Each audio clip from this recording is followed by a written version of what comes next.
أعوذ بالله من الشيطان الرجيم بسم الله الرحمن الرحيم ربي زدني علما ربي يسر ولا تعسر وتمم بالخير صدق الله العلي العظيم সুপ্রিয় দর্শক শ্রোতা বন্ধুরা দেশে প্রবাসে পৃথিবীর বিভিন্ন প্রান্ত থেকে ইউটিউবের মাধ্যমে যারা আমার আজকের আলোচনাটা শুনছেন তাদের প্রত্যেককে ইসলামিক সম্ভাষণ রীতিতে স্বাগত জানাচ্ছি। আসসালামু আলাইকুম ওয়া রাহমাতুল্লাহি ওয়া বারাকাতুহু। বন্ধুরা, প্রতিনিয়ত স্বাস্থ্য এবং পুষ্টি সংক্রান্ত বিভিন্ন তথ্যপত্র নিয়ে আমি আপনাদের সামনে ভিডিও উপস্থাপন করি।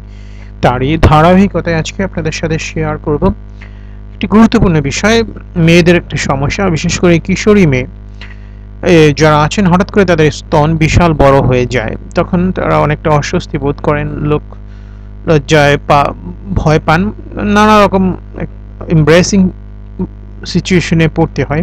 তো এই সমস্যার কারণ কি, কেন হয় এবং এই সমস্যা থেকে উত্তরণের পথ কি আছে সেটা অনেকেই জানেন না, যার কারণে অনেক হতাশায় ভোগেন। তো তাদের জন্যই আমার আজকের আলোচনাটি। আসলে অনেক সময় কিশোরী বয়সে অর্থাৎ মেয়েদের বয়ঃসন্ধির সময় স্তন বিশাল বড় হয়ে যেতে দেখা যায়।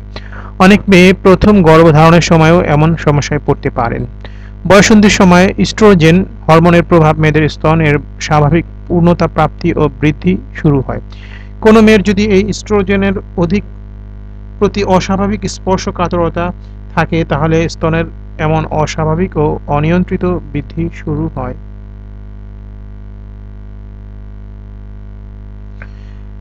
এমনটি হলে স্তন এত বড় হয়ে যায় যে বসা অবস্থায় দুই পাশের স্তন মেয়েটির হাঁটু পর্যন্ত এসে পৌঁছতে পারে।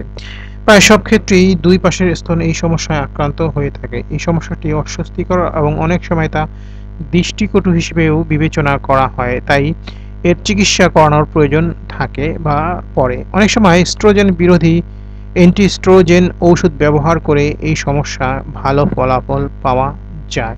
এতে যদি স্তন ছোট হয়ে না আসে, তাহলে রিডাকশন ম্যামোপ্লাস্টি নামক অপারেশন করিয়ে এর স্থায়ী চিকিৎসা করাতে হয়।